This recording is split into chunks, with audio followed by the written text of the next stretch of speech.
Bom dia, Irani. Bom dia, minha querida irmã, bom dia, meus irmãos. Estendemos a todos o nosso cordial bom dia, agradecidos por mais um privilégio que o Senhor nos deu, de mais um dia de vida para vivermos este evangelho que nós fomos convidados, né? Convidamos a todos a dobrar os nossos joelhos. E continuando este momento de adoração, adoramos através do louvor.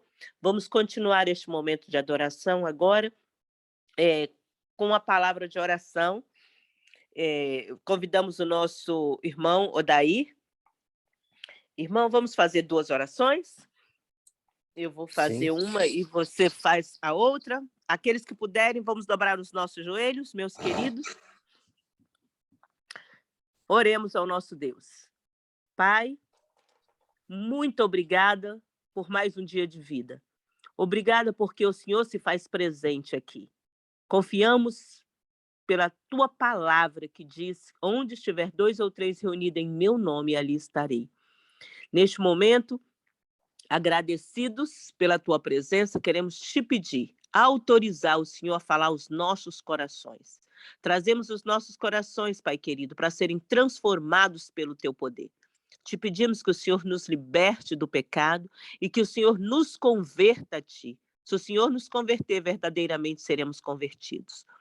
Pedimos que este momento seja para o nosso crescimento, que o Espírito Santo nos dirija, não só agora. Pedimos uma bênção especial sobre o irmão Odair, que vai compartilhar o pão conosco. Que o Espírito Santo o dirija, também não só agora, mas todos os momentos da vida dele, todos os momentos da nossa vida, te pedimos que sejam dirigidos pelo Espírito Santo, para que saiamos daqui, Pai querido, alimentados e renovados pelo teu poder. Oramos e desde já te agradecemos, em nome de Jesus. Amém. Senhor nosso Deus, ainda em tua presença, queremos te agradecer pela noite de repouso e descanso, por mais uma oportunidade que o Senhor nos dá de vida, de podermos receber o teu Santo Espírito e mudar aquilo que nós precisamos mudar antes do selamento. Abençoe a cada um neste dia, cada um aqui possa ser abençoado com a presença do teu Santo Espírito e com o derramamento, Senhor, daqueles que, nos seus corações, os seus pecados, para que possam confessar e se arrepender. E que nós possamos mudar a nossa vida, mudar o nosso caráter e a mudar de acordo com a tua vontade. Nós te pedimos que haja em nós o mesmo Espírito que houve em Cristo, que se esvaziou completamente, assim também o nosso eu possa ser esvaziado e ser transformado e usado por ti. Em nome de Jesus oramos. Amém.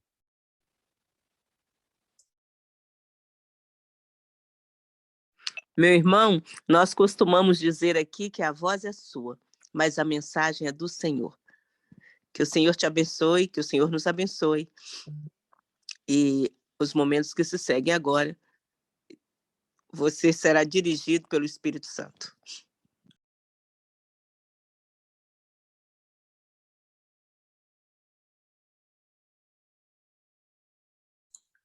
Bom dia a todos, que Deus abençoe. Muito obrigado pelas palavras e quero agradecer a oportunidade de estar aqui novamente e para a gente dar continuidade ao assunto. Confesso que hoje de manhã eu levantei e fui olhar aqui onde nós estamos nos PowerPoints, né? Eu já fiz ele bem resumido, ele tem mais ou menos uns 140 PowerPoints. Eu resumi para a gente fazer nesses 4 dias para 78. E desses 78 a gente está parado no 18. Vamos ver se a gente consegue avançar hoje. Vamos ver até onde nós chegamos, né? E que Deus nos abençoe. Então, ontem nós passamos aqui pelo decreto de morte. E o decreto de morte nós mostramos que ele acontece entre a 4ª e a 6ª praga, né? E nesse decreto de morte, os filhos de Deus não morrem mais, não tem mais morte dos filhos de Deus, é quando Deus encerra a perseguição do povo lá fora com os filhos de Deus, né? Onde acontece a ressurreição especial. E nessa ressurreição especial ressuscitam 2 grupos, né? Um grupo que é para glória eterna e que vão ser ressuscitados glorificados. E um outro grupo para vergonha eterna, que vão morrer mais uma vez, né? Vão morrer 3 vezes. Tiveram a primeira morte, vão ter de novo a morte, e depois vão ter a segunda morte, que é a morte eterna, né? E daí nós vimos que o sol aparece então à meia-noite, e aparece a lei de Deus. Nós vimos que essa mão, toda vez que ela aparece, né? Ela dá uma sentença e ela traça um novo ciclo. Então, nós vimos que essa mão apareceu 6 vezes, 4 vezes na história, ela já apareceu, e faltam 2, 2 vezes para ela aparecer, que nós vimos a primeira, a segunda, a terceira e a quarta. E a quinta é essa daí, né, quando ela aparece para os ímpios, que vão se perder. E ela aparece entre a quarta e quinta praga também, porque é quando Deus intervém, né? Mas um grupo que vai ver isso aí são os ímpios. E nós vimos que há um outro grupo que também vai aparecer essa mão. E esse grupo, nós terminamos ontem para saber quem seria esse povo que vai ver essa mão também. E para mim é a pior delas, né? Pior delas no sentido que é para nós, né? E ela vai aparecer da mesma forma que apareceu para Belsazar, né? Com os mesmos dizeres. Então, a primeira mão apareceu para Noé, quando fechou a porta da arca. Então, ela sentenciou a morte eterna àqueles que estavam fora e traçou um novo ciclo para o povo que estava dentro da arca. Uma nova chance. A segunda vez foi no Sinai, quando Deus escreveu as tábuas da lei. Então, Moisés desceu e sentenciou a morte eterna, né? A segunda morte, aqueles que se rebelaram contra a lei de Deus. E Deus levantou um novo ciclo, tirando dos primogênitos a bênção de trabalhar no santuário e passando para os levitas. Depois, ela aparece a terceira vez em Belsazar, quando ela escreve no palácio, na parede do palácio, pesado foste achado em falta. Então Deus sentenciou e depois traçou um novo ciclo, com um novo reino, né? Um reino mundial. Cai Babilônia e entra Medo-Persa. E essa é a terceira vez. A quarta vez é quando Cristo morre na cruz. Essa mão rasga o véu de alto a baixo e traça um novo ciclo com o povo de Deus e sentencia aqueles que estão Pilatos, o Herodes e outros à morte eterna, né? Sentença de juízo para eles, porque dali em diante eles não têm mais chance de oportunidade de salvação. Tanto Herodes como Pilatos, né, foram sentenciados ali. A quinta vez é essa daqui que nós estamos vendo, que é quando a lei aparece segurando as tábuas da lei e aponta para o quarto mandamento. E até a quarta praga, não, as pessoas que estão lá fora, né, que estão dizendo que são filhos de Deus, né, que estão guardando a lei, transgredindo a lei, dizem que estão guardando a lei, mas transgredindo a lei. Eles acham que eles estão do lado certo. E então Deus se manifesta para eles, né? Manifesta para eles e eles veem que eles foram enganados. Desculpa. Eles veem que foram enganados e aí, ao invés de matar o povo de Deus, eles matam uns aos outros e aos seus líderes, né? E aí eles veem que estão perdidos. Então Deus dá a sentença para eles antes de chegar o momento. E a sexta vez, que é a que nós vamos ver agora, a sexta vez é quando essa mesma mão vai escrever nas vestes dos adventistas que guardaram o sábado, que foram fiéis e que se perderão.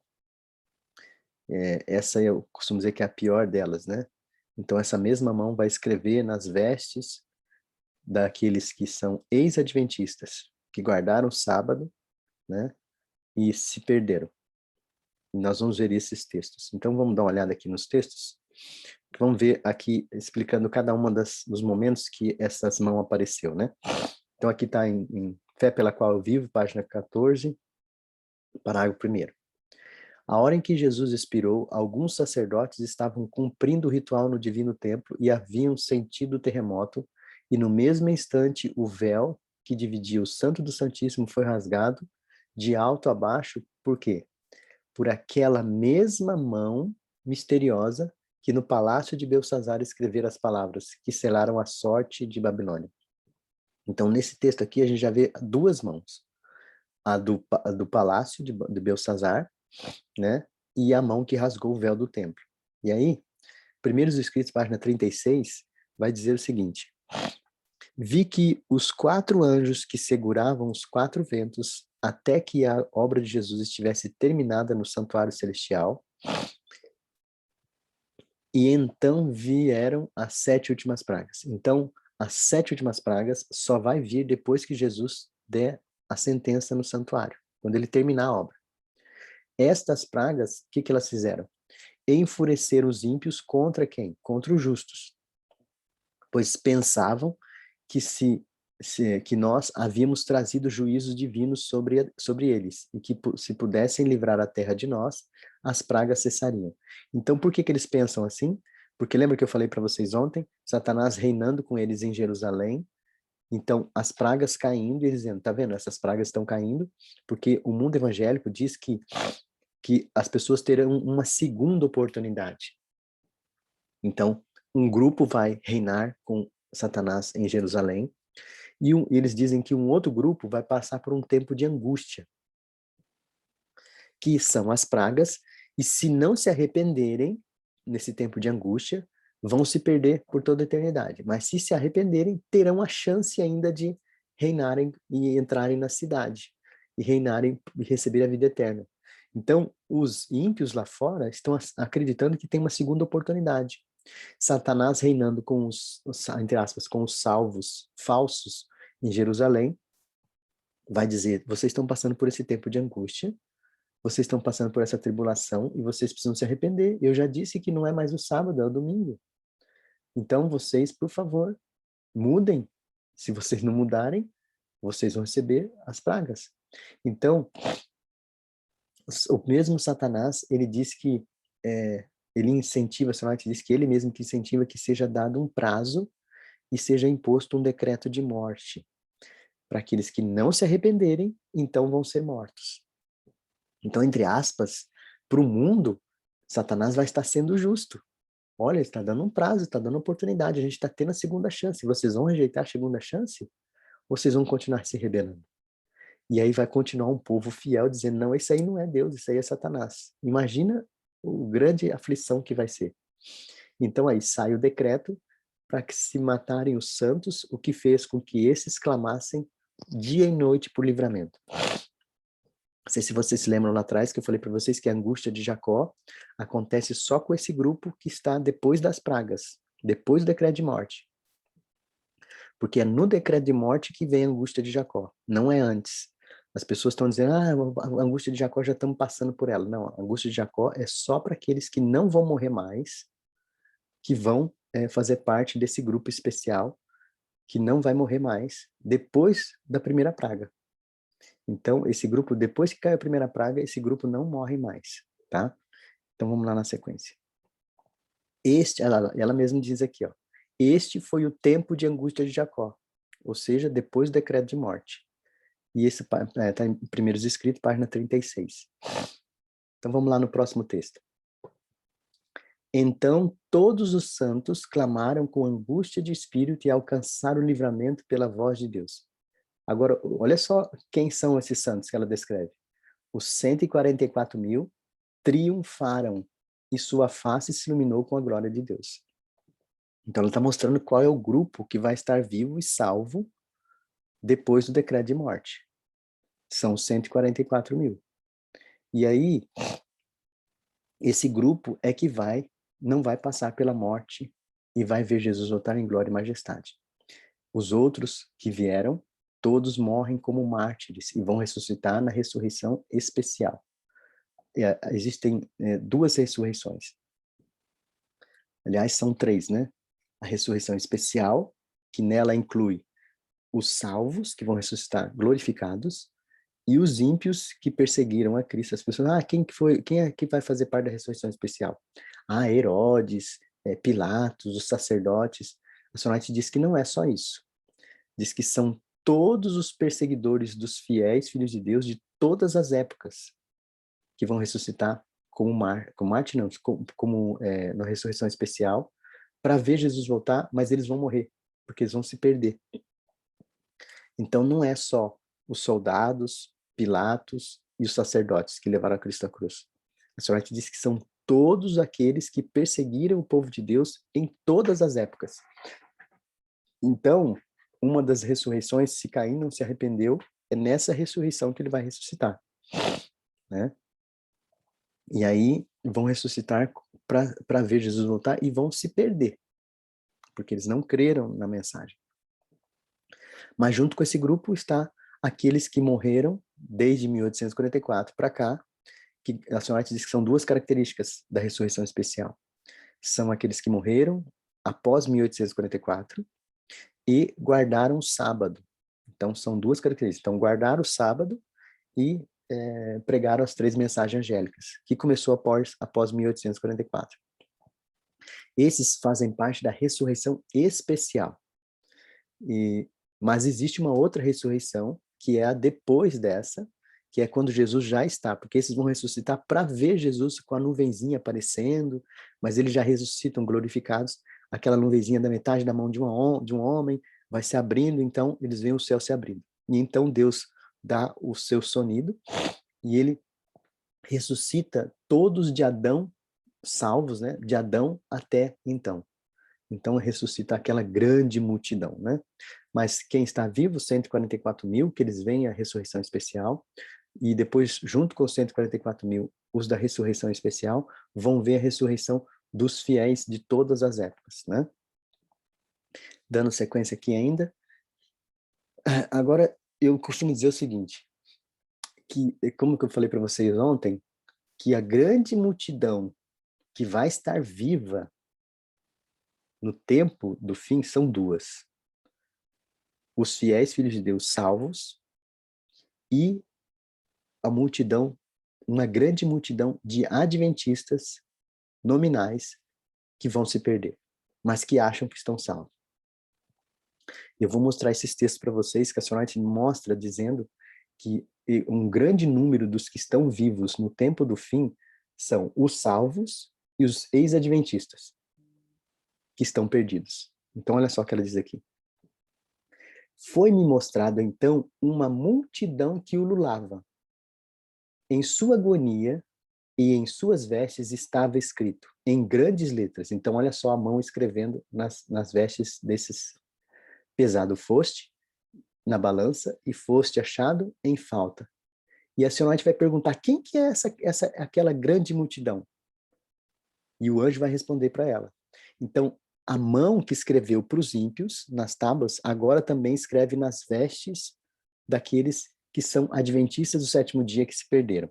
Olha só o que diz aqui. Estes são os que já guardaram o sábado e o abandonaram. E ouvi eles clamarem com grande voz, nós acreditamos em tua vinda, nós ensinamos com ardor.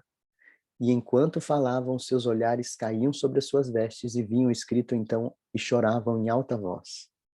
Vi que eles haviam bebido de águas profundas, ou seja, não são adventistas superficiais. São pessoas que buscaram profundamente a palavra de Deus. E enlamearam o resto dos pés, pisando o sábado a pés. E por isso foram pesados na balança e achados em falta. Olha que cena terrível que a Sonate está descrevendo. Então ela nos mostra que uma grande multidão dos que estão vivos nesse tempo são ex-adventistas que vão se perder. E as pessoas acham, mas esses adventistas são esses que hoje não guardam sábado, que andam de qualquer jeito, que cantam qualquer música, que comem qualquer coisa. Não. Eu vou mostrar para vocês que esse grupo aí é um grupo de pessoas que beberam de águas profundas, pessoas que participavam dos grupos de manhã, de madrugada, faziam parte das vigílias de oração, eram fiéis dizimistas, acreditavam no Espírito de Profecia, estavam fazendo reforma de saúde, reforma do vestuário, talvez até morassem no campo, mas eles não tinham obras correspondentes, o seu coração não foi transformado, vocês vão ver já já. E então acontece o grande terremoto terrível. Esse terremoto ele é causado pela voz de Deus. Não sei se vocês já lançaram uma pedra na água parada e aquelas ondas vão até chegar nas margens. Quando Deus se levanta e fala com o seu povo, é na quinta praga. E quando ele fala, ele traz abre-se as sepulturas, causa um grande terremoto, porque a voz de Deus, ela vai sacudir não só a terra, mas toda a Via Láctea. Porque as estrelas vão mudar de lugar, o sol e a lua vão se encontrar, a terra vai ser sacudida de tal forma, só pelo som da voz passando por nossa galáxia. E quando essa galáxia, pessoas acham que só a terra que vai ser sacudida, né? Toda a nossa galáxia vai ser movimentada. E aí há um grande terremoto, abrem-se as sepulturas para a ressurreição dos fiéis e para a ressurreição também dos infiéis, que é a segunda ressurreição, a ressurreição especial. E esse grande terremoto vai sacudir a terra inteira, não é? A senhora disse que assim, nós vamos estar parecendo como se estivesse pisando em águas, a nossa terra debaixo dos nossos pés vai se movimentar. E a gente vai realmente só confiar em Deus.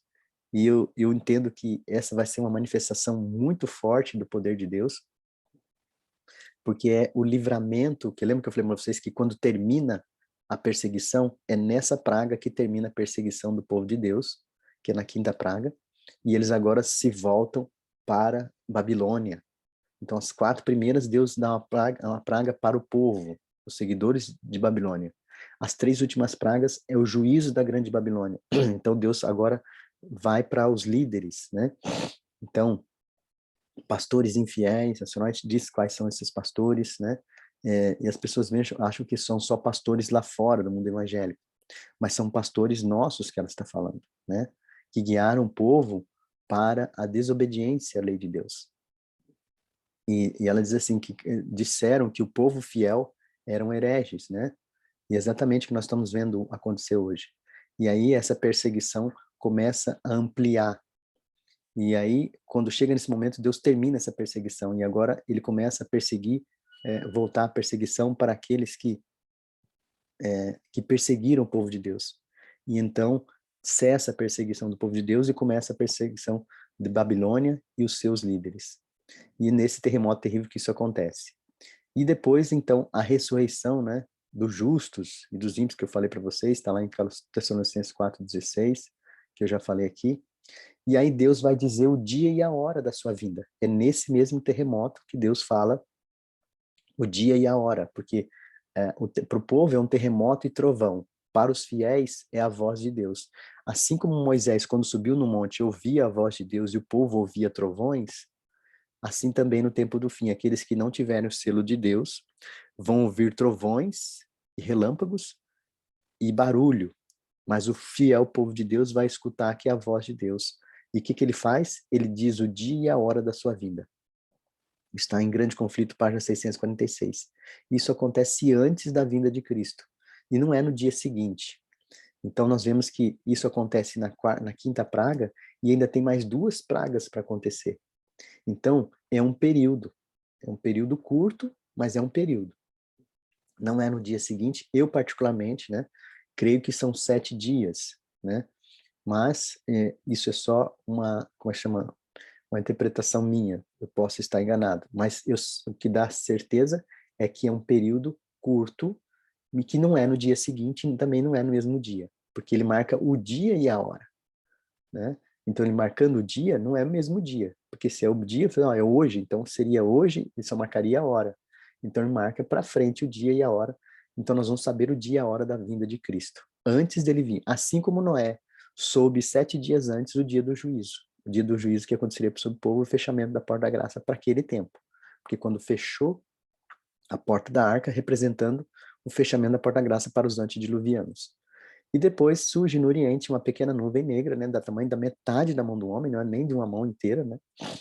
E quem que vê isso? Quem enxerga isso? Se eu mostrar o meu relógio aqui para vocês, deixa eu colocar aqui, talvez vocês nem consigam ver a hora direito. Mas nós estamos perto.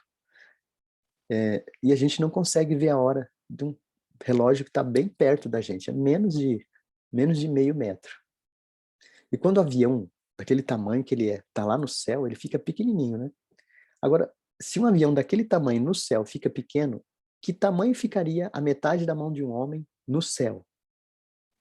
E a gente enxergar isso, né? Eu costumo dizer que é o seguinte, quem vai ver isso são os glorificados da ressurreição especial.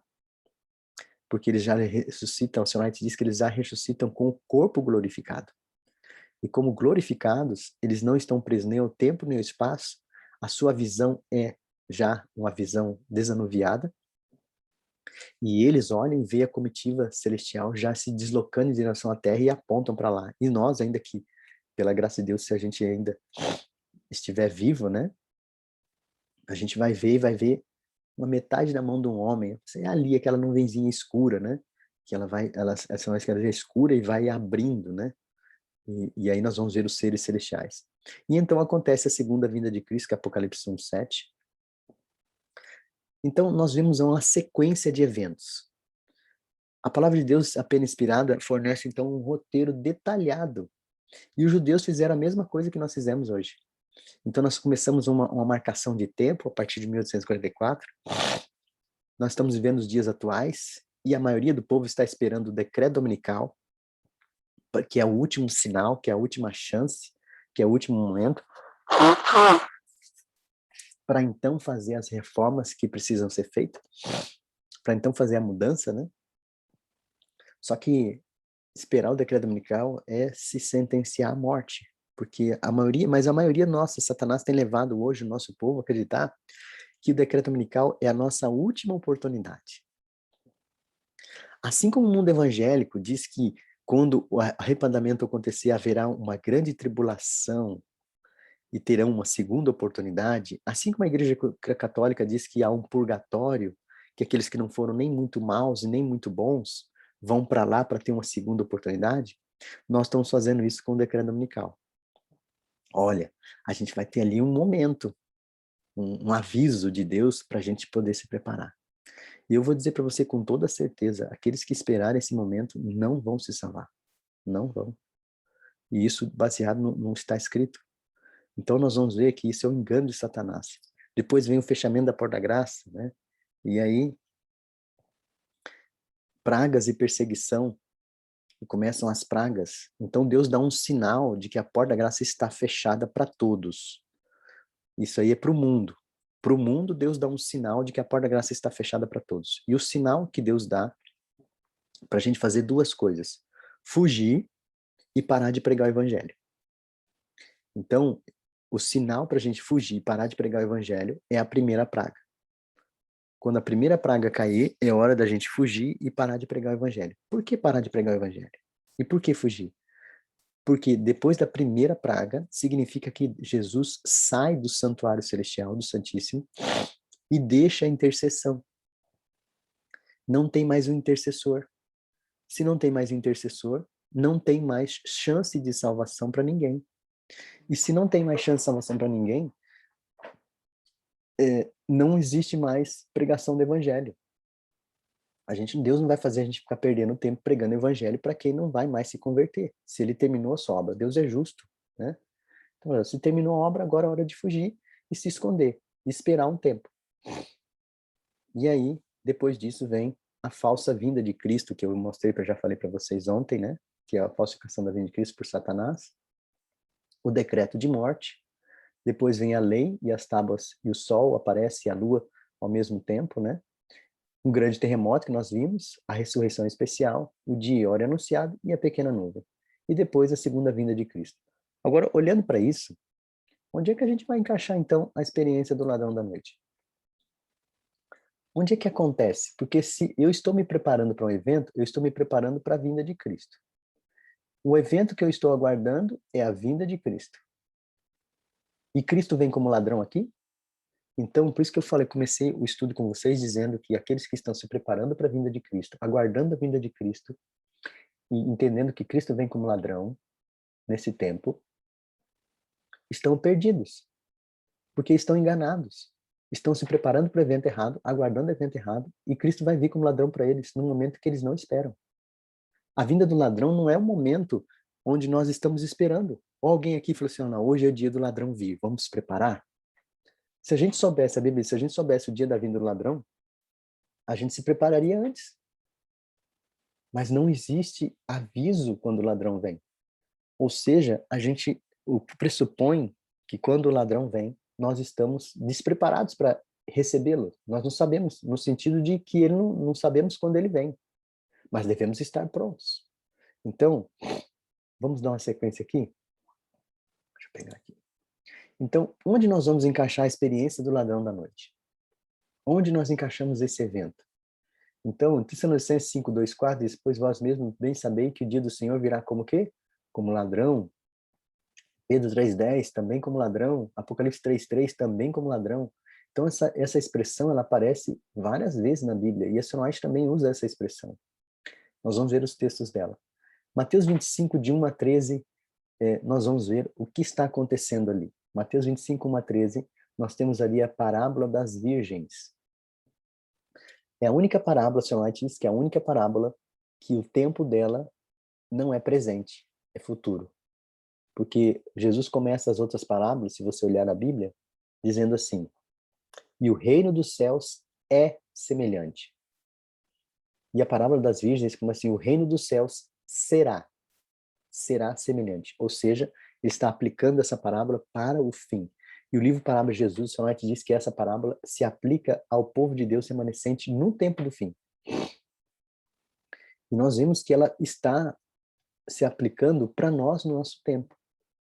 Porque nós vamos ver que a Ellen White vai explicar isso bem detalhadamente. Em Mateus 25, então, nós encontramos a pista, né?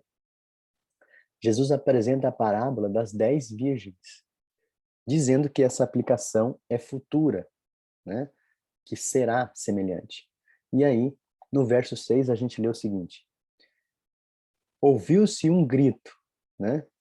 E no verso 13 disse, portanto, vigiai. Quando a gente olha para isso, nós vemos algumas características, né? Então, que semelhança há entre a visita do ladrão da noite e as virgens insensatas? Tanto na experiência do ladrão, como na experiência das virgens, ambos estão despreparados. As virgens estavam despreparadas, as imprudentes. Nós vamos ver que as prudentes também não estavam prontas no sentido do momento, mas estavam prontas para receber o momento, mas elas não estavam prontas sem saber qual era o momento. Elas não sabiam qual era o momento. Elas achavam que tinha mais tempo. Mas elas estavam prontas para o momento, né? E o que representa, então, o azeite que faltou nas lâmpadas das virgens insensatas? O Espírito Santo. Zacarias 4 diz que o azeite é o Espírito Santo, a unção do Espírito Santo. Então, o que faltou para as virgens loucas foi o Espírito Santo. Foi isso que eu disse ontem. A irmã perguntou, né? Como que a gente vai discernir se Satanás é o verdadeiro, se Satanás é o Cristo ou não? Se ele é o verdadeiro ou não? É somente pelo Espírito Santo. Não tem como nós discernirmos o engano se nós não tivermos o Espírito Santo. Não vai adiantar conhecimento bíblico, não vai adiantar conhecimento de profecia se nós não tivermos a unção do Espírito Santo. Não tem como. Então, sem o Espírito Santo, sem o azeite, nós não conseguimos passar por esse tempo de prova sem ser enganados. Então, o azeite que faltou para as virgens foi o Espírito Santo. E aí, nós vemos que nós temos o azeite, nós temos a lâmpada, nós vemos que o azeite é o Espírito Santo. A lâmpada é a palavra de Deus. Lâmpada para os meus pés e luz para o meu caminho é a tua palavra.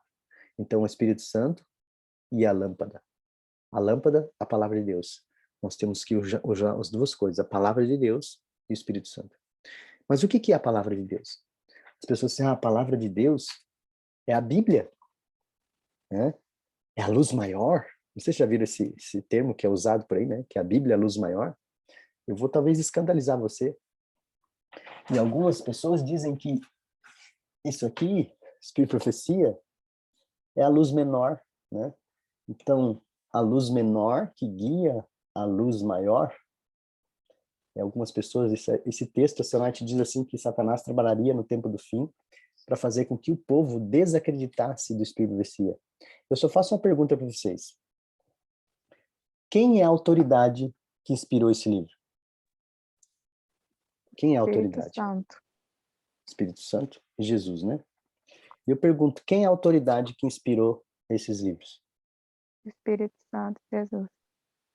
Ambos, né?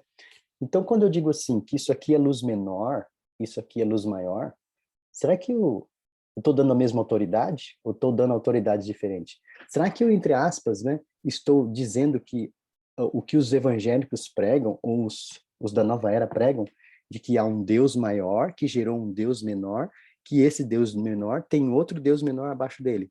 Ou seja, eu estou fazendo com que a Trindade seja Deus Pai, como o catolicismo, o Filho, que é menor, e o Espírito Santo, que é menor que o Filho? Ou será que, como adventista, nós cremos que há um só Deus, e ele é Pai, Filho e Espírito Santo, e ambos têm a mesma autoridade, a mesma onisciência, a mesma onipresença? Veja, irmãos, quando eu digo que isso aqui é luz menor, eu estou transformando a Trindade em, em níveis. Ah, não, irmão, mas isso aqui é o cânon sagrado, é original. Sim, João esteve subordinado a todos os profetas que vieram antes dele.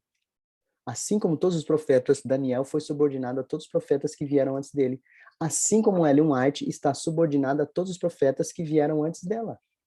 Então eu vou dizer para vocês o que eu entendo pelo Espírito e Profecia e pela Bíblia e pela própria Bíblia, o que é luz menor. Luz menor é tudo isso aqui, Bíblia e Espírito e Profecia.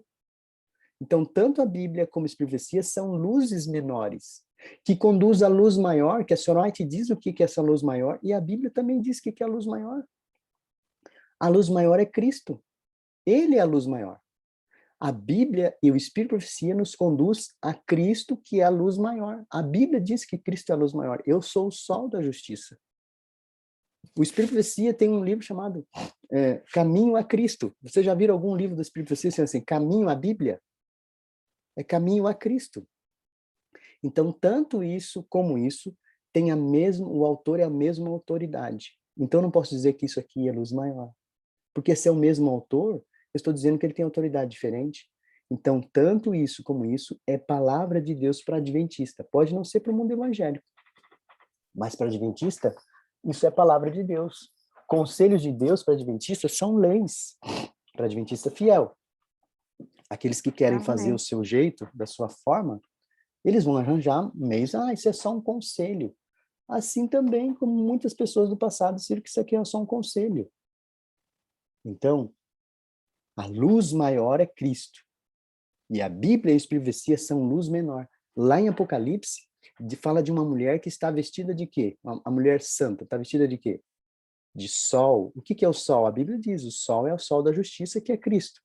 E o que está debaixo dos pés dela? A lua, que faz o quê? Que reflete a luz do sol. O que a palavra de Deus reflete? Reflete o caráter de Deus, reflete a sua palavra. Isso aqui é reflexão da luz. Isso aqui não é a luz em si. Ela também é luz para os nossos pés, nos guia num sentido, mas ela é reflexão do que Deus é para nós. Então, luz maior e luz menor. Aqueles que hoje rejeitam, entre aspas, o Espírito e Profecia, estão dizendo que são adventistas e não são, porque a palavra de Deus, Apocalipse 19, diz claramente que a igreja verdadeira, ela tem algumas insígnias, alguns sinais, e um dos sinais ela tem o Espírito e Profecia. Então, quando eu rejeito o Espírito e Profecia, eu não estou fazendo parte dessa igreja. Essa igreja não pode ser verdadeira, porque a igreja verdadeira ela tem o Espírito e Profecia. Então, irmãos, o Espírito Santo e a palavra de Deus para nós, no nosso tempo, nos dá algo a mais. Eu costumo dizer o seguinte: quando você olha para o céu, você vê estrelas. Nós vemos estrelas. Mas quando você pega uma lupa ou um telescópio e você olha para o céu, você vê mais estrelas? muito mais. E você tira o olho do telescópio, você não consegue enxergar aquelas estrelas. Eu pergunto para vocês, o telescópio coloca estrelas no céu? Não coloca. E o que ele faz? Ele abre a nossa visão para a gente enxergar além do que nós não estamos enxergando. Olha só, irmãos, o Espírito de Profecia não coloca luz na Bíblia. Ele nos mostra algo que nós não estamos enxergando. O Espírito de Profecia não acrescenta, ele abre a nossa mente para a gente poder ver e enxergar aquilo que nós não estamos enxergando a olho nu. Então ele é o que Deus usa para guiar o seu povo para não ser enganado no tempo do fim. E eu vou dizer uma coisa para vocês, eu sou adventista de 4ª geração, e eu creio em todas as nossas 6 crenças, e nossas 28 crenças e nossas 6 doutrinas. E eu digo para vocês, eu não ouvi da minha boca nada que seja um ataque a essa igreja, mas a defesa dessa igreja.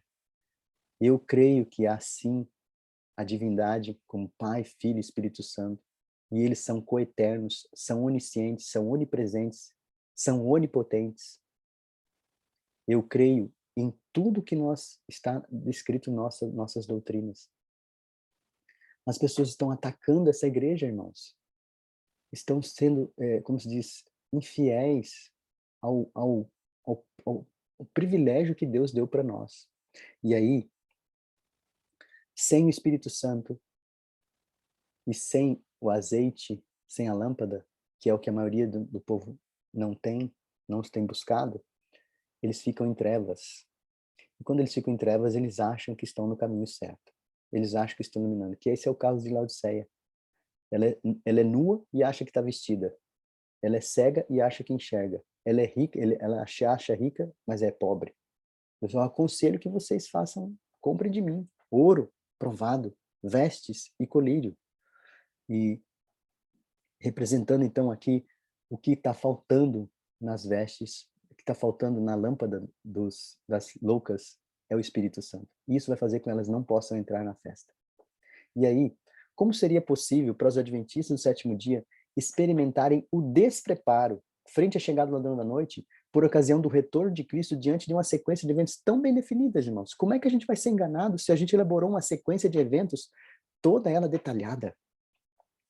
E o evento que começa toda essa sequência é o decreto dominical. Então, todos nós, entre aspas, Satanás tem feito, todos nós, e graças a Deus, Deus está despertando o povo para esse grande engano de Satanás, de que se esperarmos o decreto dominical, nós vamos ser enganados, nós vamos estar perdidos. E a grande maioria do nosso povo, assim, não, no decreto é hora de ir para o campo, no decreto é hora de educar os nossos filhos da forma correta, no decreto é hora de fazer reforma de saúde, no decreto eu vou fazer a reforma do vestuário, no decreto eu vou fazer a reforma da música. Eu tô vendo uma jovem aqui que eu esqueci, deixa eu ver se aparece o nome dela aqui, que tá de verdinho aqui, não dá para ver o nome. Essa que falou aí, como é que é o nome? É casada ou é solteira? É a Rutinha. Rutinha, é casada ou solteira? Sou casada. Ah, tá. Então vou pegar uma solteira aqui. Imagine uma jovem namorando, né? E o namorado chega no mês de maio, como nós estamos agora, e diz para ela assim, olha, vamos casar? Quero te pedir em casamento. Você quer casar comigo? Quero sim. E aí, ele falou assim, então tá bom, vamos marcar a data? Vamos casar em dezembro? Ótimo, vamos casar em dezembro. E ele falou assim, vamos fazer o seguinte, todo mês eu vou mandar para você um valor para você ir montando um enxoval. Nossa, que maravilha, vou casar, vai ser uma bênção. E aí, falei assim, só que é o seguinte, eu vou curtir a vida, em dezembro eu volto pra gente se casar. Uma semana antes eu apareço aqui e a gente se casa. Mas o que você vai fazer, meu bem? Eu vou curtir a vida. Vou sair com todas as mulheres que for possível, vou aproveitar a vida, mas uma semana antes eu volto aqui pra gente se casar. Vocês aceitariam uma proposta dessa? Vocês, mulheres? Não aceitariam. Por que não aceitariam? Porque como assim? Ele vai mandar dinheiro todo mês, mas não vai estar presente, e não estando presente ainda vai estar saindo com outras mulheres? Que tipo de amor é esse? Por que você não aceitaria? Porque isso não é amor. Mas eu pergunto para vocês, não é exatamente isso que nós estamos fazendo com Cristo? a gente está dizendo assim, olha, Senhor, o Senhor está dizendo que o decreto dominical é o último sinal. Até lá, eu vou curtir a vida, eu vou fazer tudo que for possível, eu vou errar um monte, vou brincar, vou bagunçar, vou sair, vou flertar com o inimigo, mas quando chegar o decreto dominical, Senhor, você pode ficar tranquilo que eu vou dizer que eu te amo, quando as trevas caírem, eu vou voltar aqui para a gente casar. É isso que a gente está fazendo com Deus. Se você não aceitaria isso, por que Deus teria que aceitar? Isso é prova de amor? Isso não é prova de amor, irmãos. É hoje que nós devemos estar apresentando a Deus o nosso amor a Ele. Amor à verdade. Então, eu disse para vocês que a porta da graça fecharia para todos, eu já mostrei para vocês, então, ela fecha para todos na primeira praga. Mas existe um fechamento da porta da graça antes, que são 2. Desculpa. Quando se morre, lembra que eu falei que quando se morre, a porta da graça está fechada. Então, aqueles que estão morrendo hoje, a sentença deles já está dada, não tem mais mudança. A sentença já está definida. Mas existe um fechamento da porta da graça antes para um povo. E esse povo são os adventistas do sétimo dia. E eu vou mostrar isso para vocês. A porta da graça para os adventistas não fecha na primeira praga. Na primeira praga, Deus dá um sinal de que a porta da graça está fechada para os que são de fora. Então Deus dá um sinal para os que estão de fora que fechou a porta da graça para eles. E Deus dá outro sinal para os adventistas de que a porta da graça também está fechada para eles. Ou seja, não tem mais oportunidade. Então, mas como poderia a vinda de Jesus, depois desses eventos, ser uma surpresa para nós? Nunca vai ser uma surpresa, entre aspas, para nós, se nós atentarmos para o outro segundo advento. Nós estamos nos preparando somente para o segundo advento. Cristo veio no primeiro advento, morreu na cruz. O segundo advento é a volta dele. Mas existe o outro segundo advento, que não é a segunda vinda de Cristo. E é para isso que nós devemos nos preparar. Então, quando a gente olha para a parábola das virgens, na parábola das virgens vemos alguns elementos. Nós vimos que são 10 virgens, 5 prudentes e 5 imprudentes. E a Senhora White diz que as 10 virgens é a igreja adventista remanescente do tempo do fim. Então não é assim, as prudentes são os adventistas e as imprudentes são as igrejas evangélicas. Não, as 10 virgens é a igreja remanescente do tempo do fim. Aí assim, então é toda a igreja, os 21 milhões de adventistas no mundo inteiro, então eles são as 10 virgens? Não. A Senhora White classifica muito bem quem são as 10 virgens. E essas 10 virgens são aquele grupo que está seguindo a vontade de Deus no tempo do fim. Elas não são nécias, não são loucas, não são loucas no sentido de que elas não estudam. Elas não são aquele adventista superficial. Elas beberam de água profunda, que nós lemos os textos lá atrás que eu mostrei para vocês. Então, as imprudentes estão a crer na profecia, vivem talvez no campo, estudam, fazem as suas reformas, mas não têm obras correspondentes. Vocês vão ver já já. Então, elas têm 10 lâmpadas, representando os mandamentos de Deus, a lei de Deus, como lei, e elas obedecem. Elas vão para uma festa de casamento. Tem gente que diz assim que nós, a igreja, somos a noiva de Cristo. A noiva de Cristo não é a igreja. A noiva de Cristo é Nova Jerusalém. Está lá em Apocalipse 22. A Senhora White diz que no livro Parábola de Jesus, ela fala assim, se nós somos as virgens, então nós somos os convidados e não a noiva. Nós somos os convidados para a festa de casamento. E se somos convidados para a festa, não podemos ser a noiva ao mesmo tempo. Ela diz lá em Parábola de Jesus. E a festa de casamento é as bodas de Cristo. E aí vem o sono das virgens. Eu pergunto para vocês, as virgens estavam dormindo? Todas, não estavam? Mas o sono era igual? Todos estavam dormindo, era o mesmo sono? Não, não é o mesmo sono. Vamos ver o sono das prudentes? Abra sua Bíblia no livro de Salmos.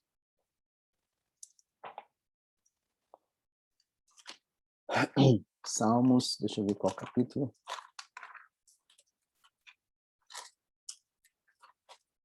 Salmos capítulo 4. Vamos ver o sono das prudentes. O sono das loucas a gente sabe que é o sono do descuidado. Ao sono das prudentes. Olha como que dormem as virgens prudentes. Salmos 4, verso 8. Em paz me deito e me deleito, porque só tu, Senhor, me fazes habitar em segurança. Então, o sono das virgens prudentes é o sono da paz, da confiança e da confissão dos seus pecados. Porque a Bíblia diz que façam paz comigo. Como que eu faço paz com Deus? A Bíblia vai nos dando o caminho. Elas dormem o sono da paz porque elas confessaram os seus pecados, se arrependeram dele e não têm faltas a apresentar diante de Deus. Elas se apresentaram todas as suas faltas reveladas, tá, irmãos? Porque existem faltas não reveladas. E Deus também não leva em conta o tempo da ignorância. Mas as faltas reveladas, elas vivem plenamente. E isso não é perfeccionismo. Perfeccionismo é quando eu digo que eu não tenho nada mais para confessar. Olha, eu sou santo e agora Deus mudou a minha vida e eu não peco mais. Não é isso. Isso é plenitude de santificação. Deus me revelou 4 luzes e eu vivo as 4 luzes. Mas Deus tem 10 luzes para me revelar, mas ele revelou só 4 por enquanto. Eu não tenho o conhecimento das 6. Mas as 4 que ele me deu, eu as vivo plenamente. Então Deus pode dizer, esse é o meu filho fiel. Ele é perfeito, porque ele anda segundo a luz que tem. Mas tem outra pessoa que tem 5 luzes e anda 5. E Deus também diz para ele, você também é fiel e é perfeito. Mas ainda falta 5. Mas tem gente que tem 9 luzes. E tem 10 luzes, desculpa, tem 10 luzes e só anda em 9. E aí Deus fala assim, isso não é meu filho perfeito, porque eu dei 10 luzes para ele e ele não anda as 10 luzes, ele só anda 9. Ele ainda rejeitou essa 10ª. E eu não posso trazê-lo para o céu porque ele é um risco para o céu, ele está em rebelião contra a minha vontade. Então, perfeição cristã e plenitude de santificação é quando nós andamos segundo a luz que Deus nos revelou. O que eu não tenho luz, ainda tenho coisas para resolver, Deus ainda tem tempo de misericórdia e pode me mostrar isso e me transformar. Mas eu ando segundo a luz que tem. Lutero, São Ate diz que Lutero tem um anjo guardando a sepultura dele, mas Lutero morreu bebendo vinho e fumando não, bebendo vinho e comendo carne de porco. Eu pergunto a vocês, hoje uma adventista tem luz maior sobre vinho e carne de porco? Tem. Então, Lutero não teve essa luz, mas vai estar salvo, porque ele viveu segundo a luz que tinha. Depois vem o despertamento, eles acordaram. Quantas acordaram? Todas elas acordaram no mesmo momento. Houve um despertamento. E o despertamento foi causado por causa do quê? Por causa do grito. E quando elas ouviu o grito, elas perceberam que faltou o quê? O azeite. Aquelas que eram loucas e aquelas que eram prudentes tinham azeite. A pergunta que eu faço para vocês, o que causou o despertamento? Foi o grito. Mas se as 10 virgens é a igreja adventista e ela está dormindo, a senhora diz que se as 10 virgens é o povo de Deus remanescendo no tempo fim e eles estão dormindo, se ela está dormindo, quem é que gritou? Essa é uma pergunta. E quem que despertou a igreja? E aí vem o noivo. Quem que despertou? Ah, foi o noivo que gritou? Não, o noivo não gritou, o noivo não estava. O noivo chegou depois. Então, o que levou a igreja adventista? E a experiência dos judeus no tempo de Cristo vai nos dar uma pista sobre o que é esse grito e o que foi que despertou a igreja. Vocês querem saber o que é o grito? Amanhã nós continuamos esse estudo, tá bom? Que Deus abençoe vocês e que hoje nós possamos ter avançado mais e mais na palavra de Deus para o conhecimento e possamos estar mais perto de Cristo. Amém, amém, glória a Deus. Ai, irmão, não é para parar, não. Não é para parar, não, que bênção. Ainda bem que está gravado, para a gente poder estudar, para a gente poder ouvir novamente. Eu quero Amém. agradecer a Deus, louvado seja o nome do Senhor, Amém. que traz para nós mensagens, abrindo os nossos olhos. Deus seja louvado. Nós vamos agora fazer as 3 orações, né? nós costumamos fazer as 3 orações. Eu peço que, por gentileza, você faz uma oração, por favor, e eu faço e a terceira vamos colocar cantada, ou se tiver... Vamos colocar a terceira oração cantada para nós darmos início às considerações. Eu creio que tem muitas considerações para serem feitas num assunto tão profundo como este. Vamos, então, dobrar os nossos joelhos? Irani, a Suelen faz a terceira cantada hoje. Amém. Então, tá bom. Então, vamos orar. Meninas, só um minutinho. A Suelen não pode cantar. Se alguém puder fazer a oração cantada no lugar dela, seria bom, porque ela está doente.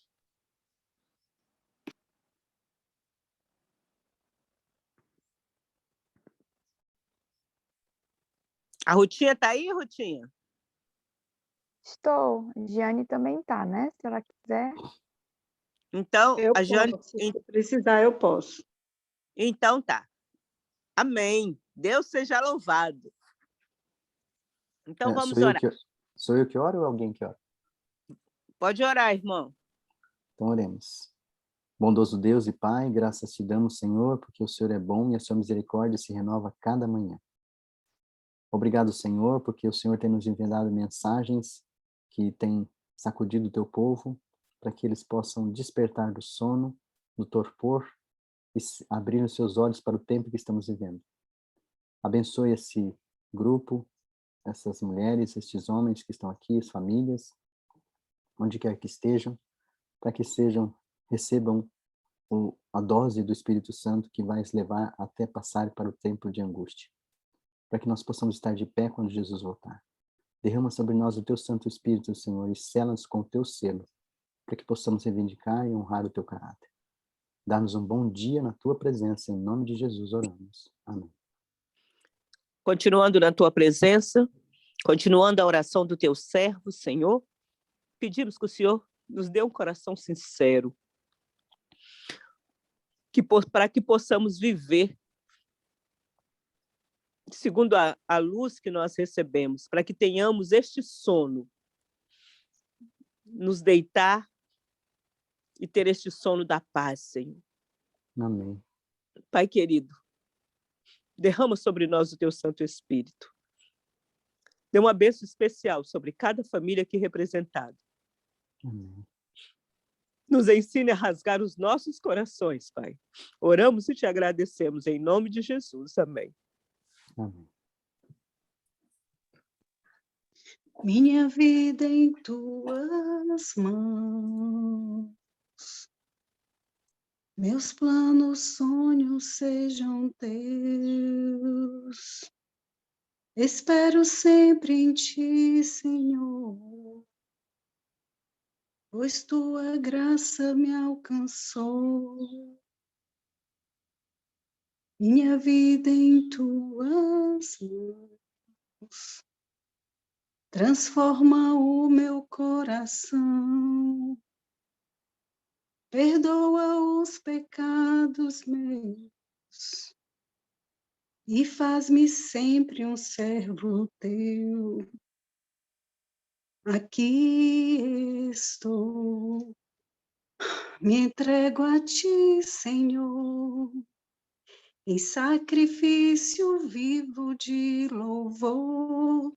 Faz-me, ó Deus, um servo sempre teu, santo e agradável, Santo Espírito de Deus. Toma-me, ó Deus, em tuas mãos. Derrama, Senhor, teu Santo Espírito sobre nós. É o que eu te peço e desde já te agradeço. Amém. Amém, amém. Meus queridos, este é o momento em que nós abrimos para as considerações. E enquanto alguém se manifesta, eu gostaria de fazer uma consideração. eu sempre quis, todas as vezes que eu lia essa parte das 10 virgens, dormindo, todas dormindo, sempre algo ficava faltando. Quando eu li no Espírito de Profecia, e eu estou muito agradecida a Deus por ter esclarecido sobre essa parte, irmão Odair, sobre este sono. Estou aqui com a minha Bíblia aberta e ter sido esclarecido para nós sobre este sono. Eu queria até que você falasse um pouquinho mais, por favor, para que nós pudéssemos... Eu gostaria de me aprofundar mais, porque você não tem ideia de como foi um conforto para mim compreender, porque se todos estão dormindo, como é que umas acordam diferente se todo mundo está dormindo, né? E eu queria que você comentasse um pouquinho mais sobre este sono, por favor. Veja que todas estão dormindo, né? Só que umas dormem o sono da displicência e outras estão dormindo o sono da paz, né? Que é o que está ali em Salmos 4:8, né? E a paz, só Deus fala assim, eu convido vocês para que façam paz e façam paz comigo. Quando você vai ler o contexto e outros textos bíblicos também, estar em paz com Deus é quando a gente confessou os nossos pecados, não temos faltas a apresentar a Deus, né? Estamos em paz. Assim como, o que aconteceu com Jacó quando lutou com Deus? Ele ficou em paz, ele foi enfrentar o irmão em paz. A morte já não fazia nenhum sentido para ele, se ele morresse não tinha problema, se ele vivesse também não tinha problema, ele já estava em paz com Deus. Então, a mesma coisa, por isso que é a angústia de Jacó. A angústia de Jacó só vem porque a senhora disse que Jacó não foi fulminado porque ele tinha se arrependido do seu pecado. E é interessante que ali em Jacó, Deus faz na luta, eles lutam a noite toda, né? Deus lutando com Jacó, e Deus faz 2 perguntas para Jacó. Você se lembra dessa pergunta? Quem que se lembra? Hein? São as 2 perguntas que Deus faz para Jacó. A primeira que ele faz é, qual o seu nome? E Jacó responde, eu sou Jacó. E Jacó significa, eu reconhecer o seu erro, eu sou enganador, eu sou falso, eu não sou verdadeiro. E depois, o que ele faz? Toca a coxa de Jacó. Sabe o que Deus estava fazendo com Jacó? Jacó teve herança do seu pai, irmãos? Nada. Do pai terreno, Jacó não herdou nada. Não ficou com nenhum centavo do pai terreno. Mas a Bíblia diz da herança do pai Jacó. Mas que herança do pai Jacó? Que ele não teve? A herança quem deu foi o próprio Deus. Deus deu tudo o que Jacó precisava. Jacó quis usurpar a salvação. Salvação pelas obras, né? Legalismo. Ou então liberalismo, né? São os 2 jeitos que Satanás usa para levar a gente para a salvação. O que Deus fez com Jacó foi levá-lo de volta à cena onde ele roubou a primogenitura. Ele entra na barraca com Isaac, e Isaac pergunta para Jacó, quem és tu? És tu Esaú ou Jacó? E ele responde, eu sou Esaú. Jacó responde para Isaac, eu sou Esaú. E depois, ele faz o que para receber a primogenitura? Isaac pede para Jacó colocar a mão na coxa dele, para receber a bênção. Lá no Vale do Jaboque, Deus pega Jacó e leva ele exatamente para essa cena. Pergunta para ele, quem és tu? Qual o seu nome? Você é Esaú, que roubou a primogenitura?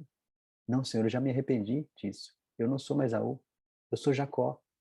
Eu reconheço que estou errado. Eu já confessei esse meu pecado. Tá bom, Jacó. Agora eu vou te abençoar. Eu vou fazer o trato contigo, na tua coxa. Ele toca na coxa de Jacó e diz para ele, eu sou quem te dá a bênção. Eu sou quem te sela. Sou eu quem te abençoa e que te dá a herança. Assim também conosco. No Vale do Jaboque, nós vamos ter que ter confessado os nossos pecados antes. O Senhor te diz que se Jacó tivesse alguma falta ali para confessar naquele momento, ele teria sido fulminado, se ele tivesse sido presunçoso.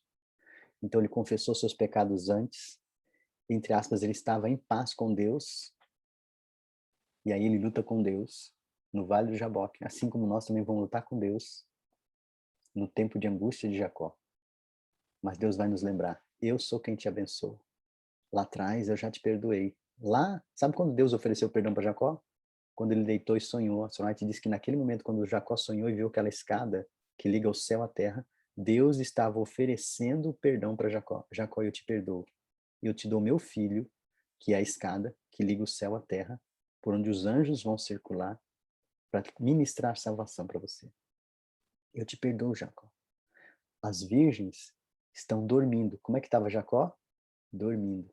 Dormindo e recebendo a paz e o perdão, porque elas confessaram os seus pecados.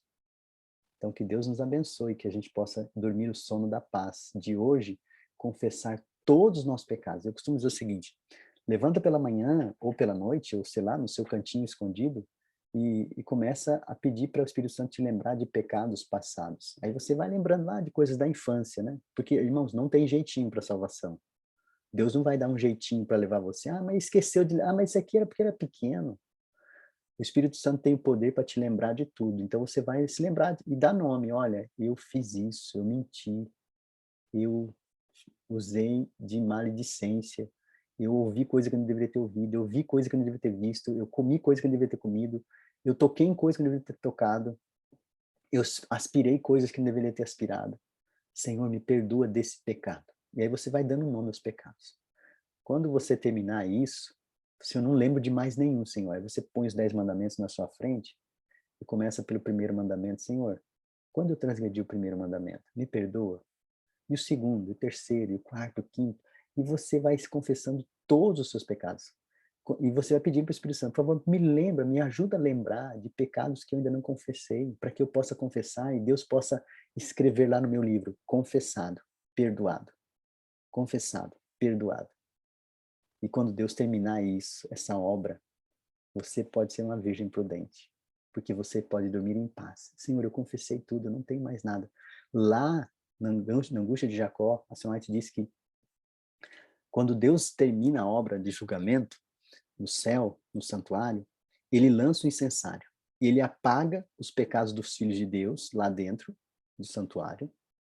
E a Senhora diz que ele também apaga da mente deles. Olha que coisa, irmãos. Os salvos não vão conseguir se lembrar de nenhuma falta para confessar.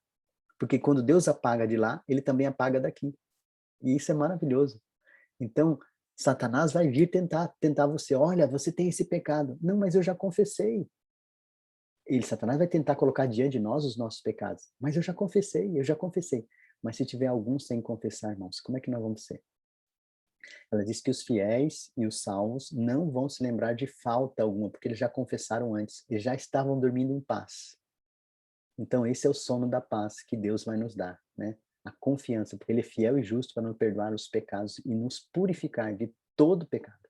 A gente precisa confiar nisso, né? É confessar e seguir em frente. Confiar que Deus tem poder para perdoar pecados e nos purificar. Você confia nisso? Amém, amém. Então, a dica foi dada aqui para nós hoje.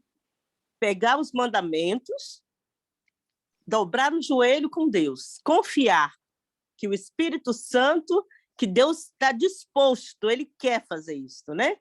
E a gente dobra o joelho e vai perguntando a Deus, Senhor, quando foi, qual foi o pecado, quando foi que eu pequei contra tal mandamento, mostra, e na medida que Deus mostra, a gente pedindo perdão. Muito obrigada, irmão Odair, muito obrigado. Mais alguém gostaria de fazer alguma consideração? Acho que primeiro foi a Miriam Gonçalves, depois acho que é Mário e Jane, ou é Cida e Cida. Tem 3 levantadas a mão que eu estou vendo aqui. Miriam, seja bem-vinda, minha querida. Obrigada, bom dia a todos, né? Irmão, eu fiz até a anotação aqui, deixa eu abrir aqui meu WhatsApp para eu não esquecer, peraí. Um momentinho.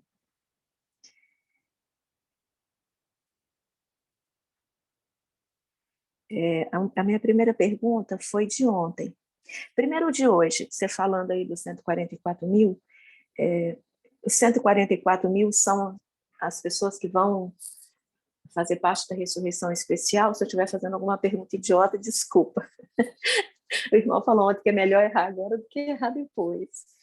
E depois eu queria saber, na ordem que você colocou ontem, onde fica então as pessoas quando disserem assim, mas Senhor, em teu nome profetizamos, se todos vão saber que estão perdidos, naquele momento então, se eles já vão saber antes que estão perdidos, no meu pensamento, na linha que você traçou, não faria sentido. Se eles já estão sabendo, por que vão dizer isso para o Senhor Jesus, entendeu? Eu quero entender essa parte aqui que eu fiquei na dúvida, e a dos 144 mil também, por favor.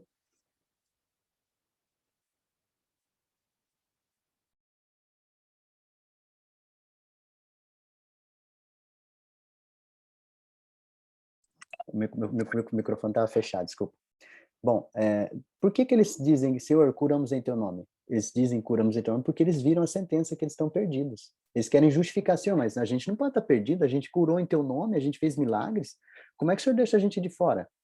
Então, e as virgens passam pela mesma situação, porque elas chegam, batem na porta, o noivo abre, elas perguntam, a gente pode entrar? Não, eu não conheço vocês. Mas, Senhor, a gente curou em teu nome, a gente fez milagres, a gente não é o salvo? Não, vocês não conheço vocês. Então, elas vão dizer isso justamente porque elas vão ver que elas estão perdidas. É porque vem uma sentença antes mostrando que elas estão perdidas. E aí, quando elas vão querer justificar, olha, por que nós estamos perdidos? A gente não está fazendo milagre, a gente está fazendo cura, a gente não ressuscitou, a gente não fez vários milagres, nós curamos em teu nome, nós fizemos vários milagres. Por que a gente está perdido? Porque eu não vos conheço, né? Então, elas vão dizer isso porque elas viram que elas estão perdidas. Só que isso elas vão ver só nos últimos instantes, tá?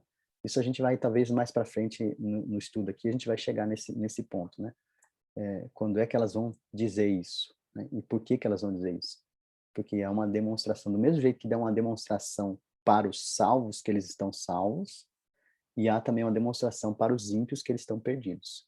Para os ímpios de fora, nós vimos que é a mão de Deus apontando o quarto mandamento, quando eles veem que foram enganados. Para os ex-adventistas, é a frase que é escrita nas vestes dele, que nós vimos hoje, né? Eles vão ver isso, e vão ver que estão perdidos, mas até então estavam achando que estava salvo, né? Então, nós vamos aprofundar mais, tá bom, irmã? Não vou falar agora para não antecipar, mas se a sua pergunta não for respondida até o fim do estudo, a senhora pode trazê-la de volta para a gente conversar mais, tá bom? A outra pergunta que a senhora falou, o que a senhora quis falar sobre os 144 mil, que eu não entendi. É que você falou sobre os 144 mil e eu compreendi, se eu estiver errada, me perdoe, me corrija, por favor, que os 144 mil, eles são as pessoas que vão fazer parte dessa ressurreição especial. Não. Os 144 mil, eles são um grupo que não passa pela morte. A ressurreição especial vai se juntar aos 144 mil. Tá? Não é que os 144 mil não é formado por ressurreição especial, ele já está formado. Os 144 mil se juntam, os da ressurreição especial se juntam aos 144 mil. Por isso que a senhora disse, estávamos com eles, os 144 mil, tá ok? Eles não ressuscitam, porque eles não morrem. Eles não vão passar pela vida sem vir à morte. Aliás, eu vou falar uma coisa bem forte aqui para vocês. Estão me ouvindo? Todo mundo está me ouvindo? Estamos sim. Então, quantos vocês creem que haverá um grupo de pessoas que vai passar por essa vida sem vir à morte? Eu creio. Eu creio. Amém. Eu creio, com certeza. Então, vamos Amém. abrir o microfone aí e falar, eu creio. Eu creio. Eu creio. Alguém aqui não crê nisso? Eu creio. Amém. Então, olha só. Eu Então, creio. haverá um grupo que vai passar por essa vida sem vir à morte. Não tem, esse grupo existe, né? A Sra. White, a Profecia, a Bíblia, né? Diz que esse grupo são 144 mil. Essa é uma coisa. Então, outra coisa. Se nós cremos que haverá um grupo que vai passar por essa vida sem ver a morte, eu pergunto para vocês acham que está próximo disso acontecer ou não? Aqui, ó, pra baixo. Acho que sim. Vocês acham Sim, que os sinais estão mostrando que nós estamos bem próximo do decreto, da vinda de Jesus, das pragas ou não? sim, Sim, né? sim. Então, eu estou olhando para pessoas que aqui nessa terra já começaram a viver a eternidade. Sim. Que você pode fazer parte desse grupo? Pode ou não pode? Glória a Deus. Amém. Se você pode fazer parte desse grupo que vai passar por a vida sem ver a morte, e nós já estamos próximos desse evento, desses momentos finais da história, eu não podia dizer isso em 1844. Eu não podia dizer isso lá no tempo dos apóstolos. Mas no tempo que nós estamos vivendo hoje, eu estou olhando para pessoas, para algumas pessoas, que não vão morrer, que vão passar pelo tempo de angústia e que vão ver Jesus voltar em glória e majestade sem passar pela morte. Isso significa que eu Amém. estou olhando para algumas pessoas que não vão morrer mais e que vão ver, já estão vivendo a eternidade. Olha que bênção, irmãos. Já parou Amém. para pensar nisso? Maravilha. A gente já está começando a viver a eternidade, então melhor a gente começar a comer a comida do céu, vestir a roupa do céu, falar a fala do céu, ouvir a música do céu, porque é para lá que a gente vai já em breve. É só uma questão de tempo. Que Deus abençoe você. Que nós possamos fazer parte desse grupo, né? Amém. Amém. Deus seja louvado. Próxima, quando fala, que mensagem. Próxima pessoa, irmã Cida, você tem uma pergunta? Sobre o que o irmão falou, quando ele disse que é tanta coisa que a mente, eu vou elaborando aqui, mas é quando ele falou sobre as perguntas das virgens, né, que ela vai, o que deu para me entender é o seguinte, que na realidade, muitas vezes, não, até o próprio Deus mesmo, ele nem vai chegar para falar que a gente está perdido, porque na hora que ela sente, né, que elas estão perdidas, elas mesmas vão e perguntam: uai, Senhor, nós não fizemos isso em teu nome? Não vos conheço. E outra coisa que ele falou aí também é sobre o perdão, né? Que quando a gente está em paz, a gente dorme aquele sono tranquilo, quando a gente pede perdão, né, pelos pecados, e realmente o Espírito Santo de Deus nos leva a lembrar daquilo que nós fizemos e não pedimos perdão. E outra coisa que já aconteceu comigo aqui na sala é o seguinte: quando a gente não tenta nem lembrar, a gente não consegue lembrar, o próprio Deus, ele coloca a pessoa na nossa frente e a situação. Porque eu não sei se as irmãs lembram que quando eu contei uma experiência de uma tia minha, que eu pensei que eu tinha perdoado ela. E acontece que eu estava no estudo com a Iaponira e o retrato dela apareceu. Quando eu vi o retrato dessa tia minha, me subiu aquele mesmo ódio que eu tinha dela, porque eu era pequena, eu tinha mais ou menos 7, 8 anos. Eu me lembrei que ela me deu um beliscão. Esse beliscão doeu tanto, por isso que eu tenho pavor de mães e pais que beliscam filhos. Eu senti tanto pavor dessa tia minha, eu guardei esse ódio há muito tempo. Aliás, eu guardei esse ódio até o dia que eu estava nesse estudo com a Iaponira e eu vi o retrato dela. Aquilo ali me relembrou tudo. E eu percebi que eu não tinha perdoado a minha tia. Então, eu fiquei imaginando, na hora que o irmão falou aqui, gente, se eu tivesse morrido com esse ódio, eu teria se perdido. Então, são pequenas coisas que nós não estamos levando a sério, pequenas coisas, pequenas raposinhas que a gente está falando, não tem nada a ver, não. E tem tudo a ver, né? Então, eu sou muito grata a Deus. E outra coisa, né? Quando falou sobre as virgens, então nós precisamos tomar cuidado no momento, né? Eu vou levar mais a sério também o momento que a gente deita, faz a oração, mas muitas vezes esquece de pedir perdão pelos pecados. Essa é a minha consideração. Muito bom. Se a gente pudesse ficar o dia todo ouvindo o irmão Odair, aí seria tão bom. Mas, como o Senhor disse, né? Do suor do teu rosto comerás o teu pão, mas a gente tem que trabalhar. Mas foi muito bom, irmão Odair. Muito obrigada, que Deus continue abençoando o Senhor, viu? Toda a sua família. Que nós possamos colocar em prática. Obrigada, irmão Ciro. Muito obrigada Deus pela abençoe, sua... Marcinda. Glória seja a Deus, né? Amém. Agora é o irmão Mário. O irmão Mário também está com a mão levantada. Irmão Mário, seja bem-vindo, meu irmão. Amém. Bom dia a todos. Irmão Adair, me chamou muita atenção na hora que o senhor estava falando, na parte que nós, os adventistas do sétimo dia, com relação ao sábado, que muitos de nós não vamos ser salvos porque a gente não viveu toda a luz que recebeu. E o que acontece? Eu creio que aqui a maioria está nessa batalha, né? Porque nós temos, o senhor falou até que muitos participaram de reuniões, muitos estiveram em salas de consagrações, buscando o Espírito de Deus, e mesmo assim irão se perder. Né? E isso me chamou muita atenção e me deixou muito preocupado. Eu coloquei aí no grupo, que Deus nos ajude, né?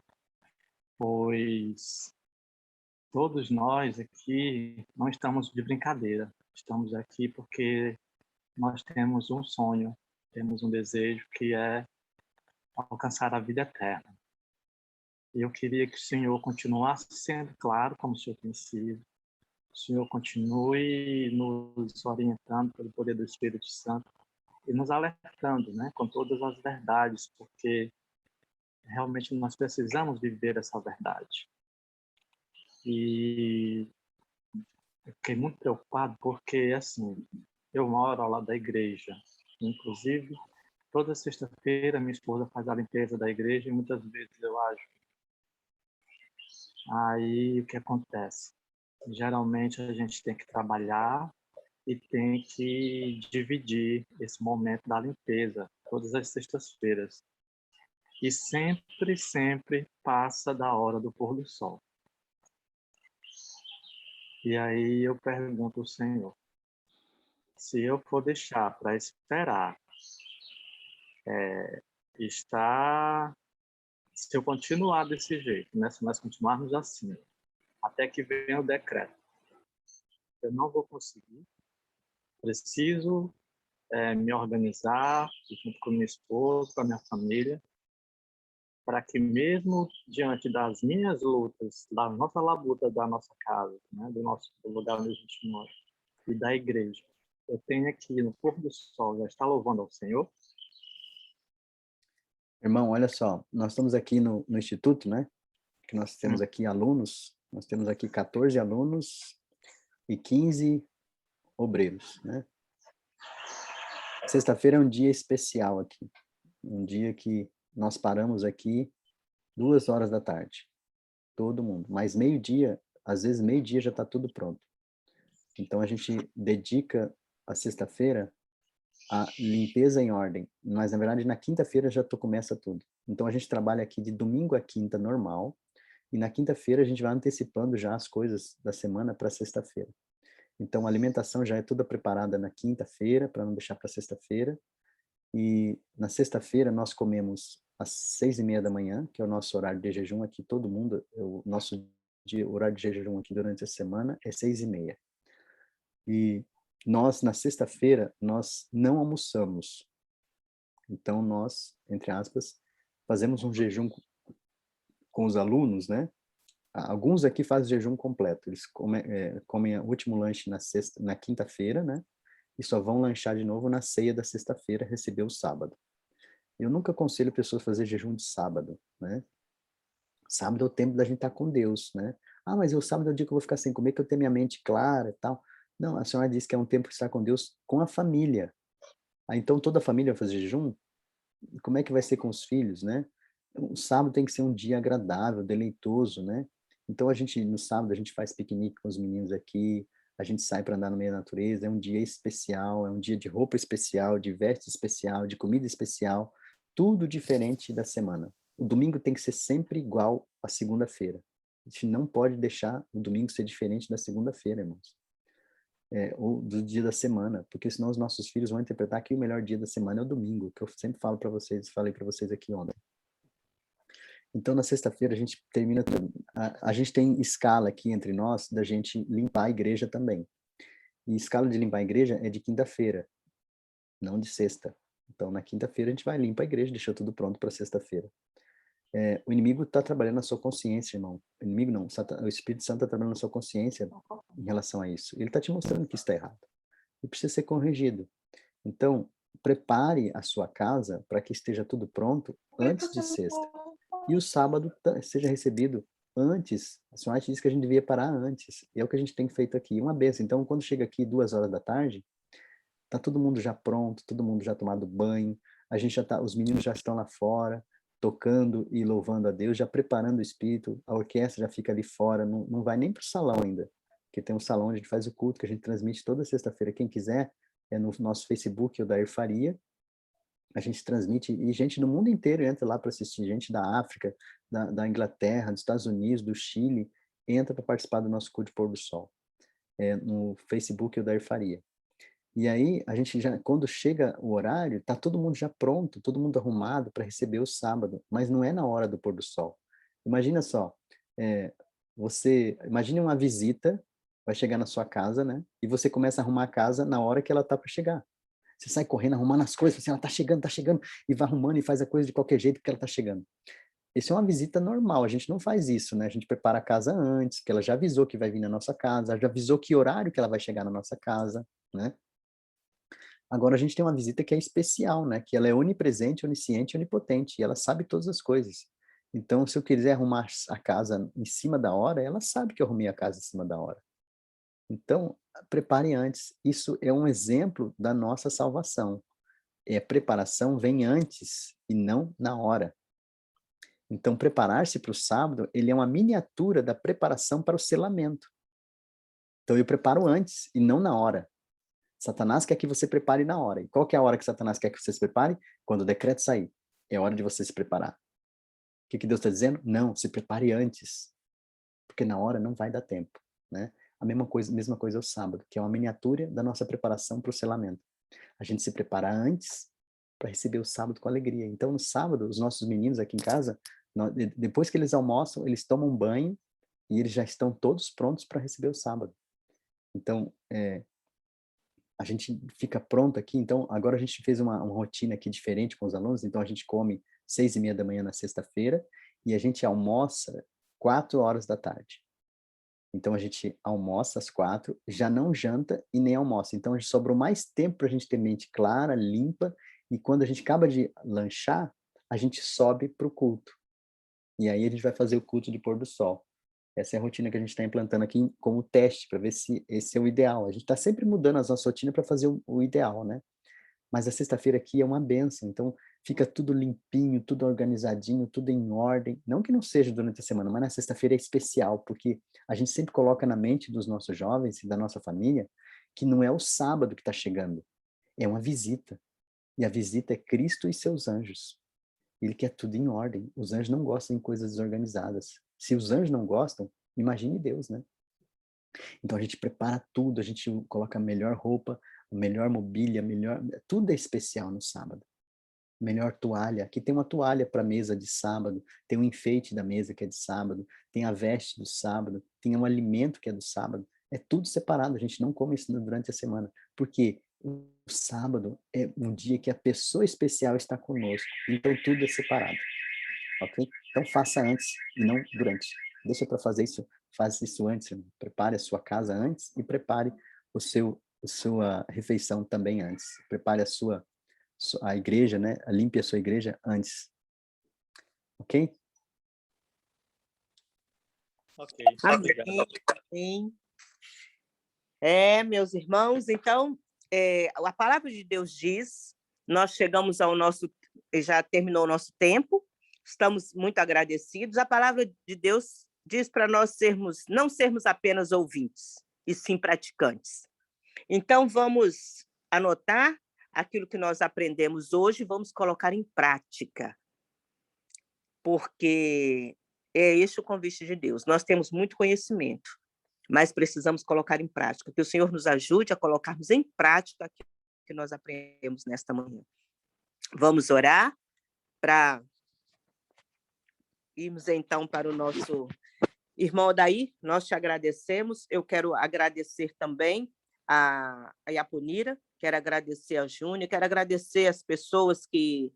Heloísa, todas as pessoas que me convidaram para estar de volta, porque, na verdade, quem foi a maior beneficiada fui eu, que aprendi a mensagem, né? Que recebi essa mensagem tão maravilhosa hoje. Heloísa, você pode fazer a oração final? Bom dia, pessoal. Posso sim. Antes da oração, eu só quero dizer uma coisa. Para a irmã Irani, para todos que aqui estão. Minha amiga querida do coração, a sala inteira pedia por sua volta, mas quem te trouxe, quem te convidou, eu tenho certeza que foi o Espírito Santo do Senhor.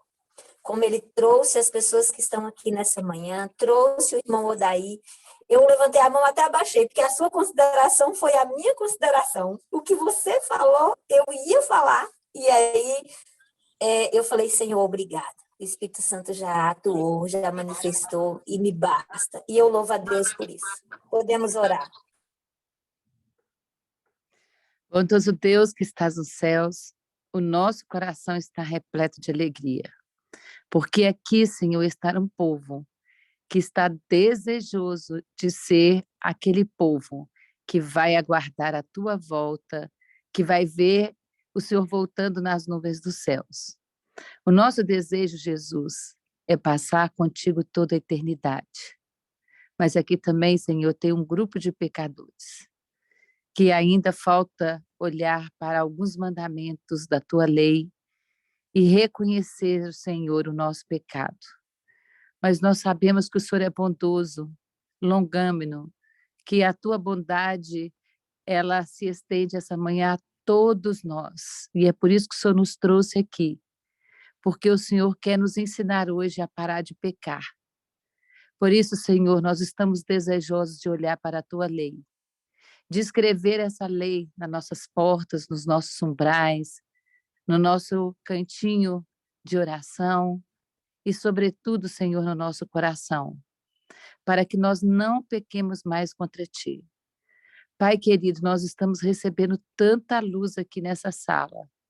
Nos ajude a avançar, Senhor, para que nós possamos, Senhor, estarmos prontos quando Tu voltares nas mansões, quando o Senhor trouxer as mansões celestiais para esse mundo, para quando o Senhor voltar nas nuvens dos céus, nós possamos ser esses moradores da cidade celestial.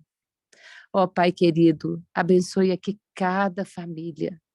Abençoe aqui, Senhor, os sacerdotes que aqui estão, que o Senhor possa restaurar o lar, como o Odair ensinou ontem, em especial aqui os homens que estão aqui nessa sala, o Zé Geraldo, o seu Valmir, o Mário, e todos aqueles que estão assistindo junto com as suas esposas.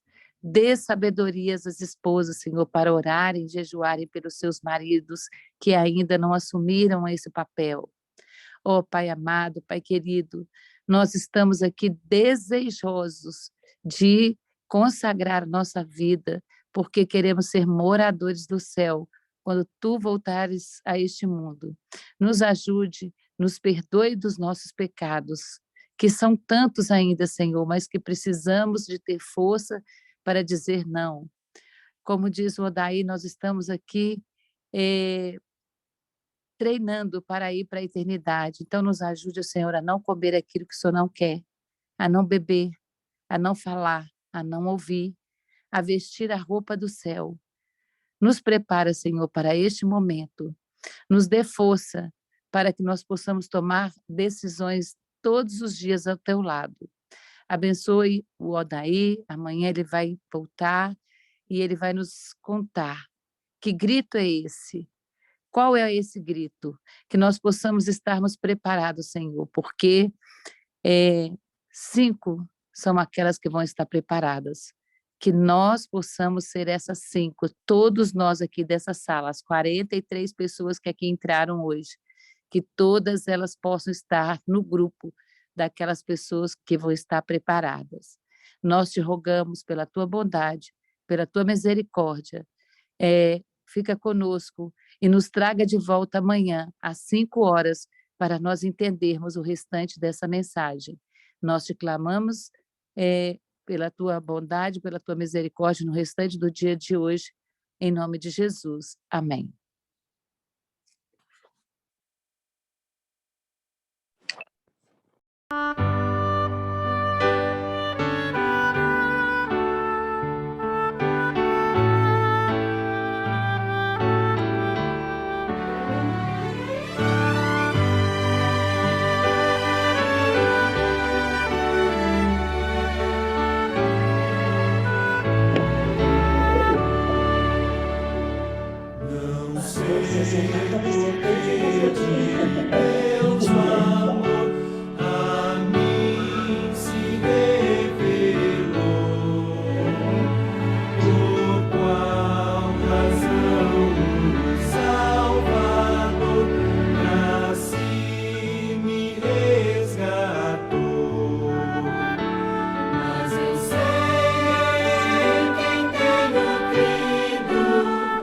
Estou bem certo que é poderoso pra guardar o meu tesouro até o fim chegar.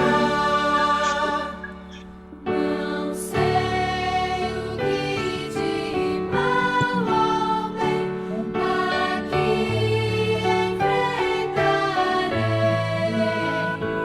Se maus ou áureos dias vêm, se lutas eu terei, mas eu sei em quem tenho crido, e estou bem certo que é poderoso pra guardar o meu tesouro até o fim chegar.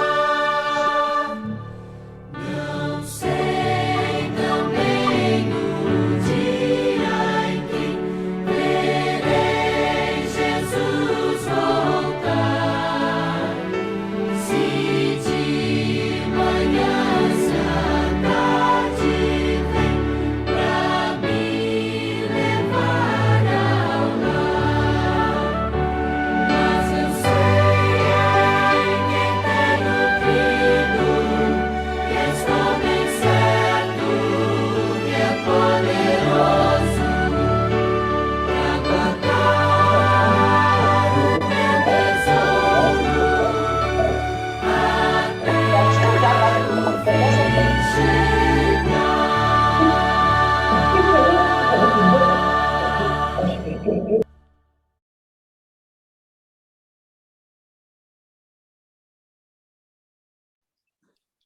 Um bom dia a todos e até amanhã, se Deus quiser.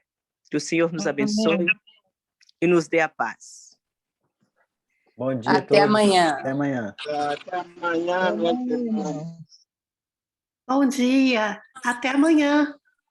Bom dia, até amanhã. Amém, Pane. Amém. Bom dia. Deus te abençoe, abençoe todos. Amém.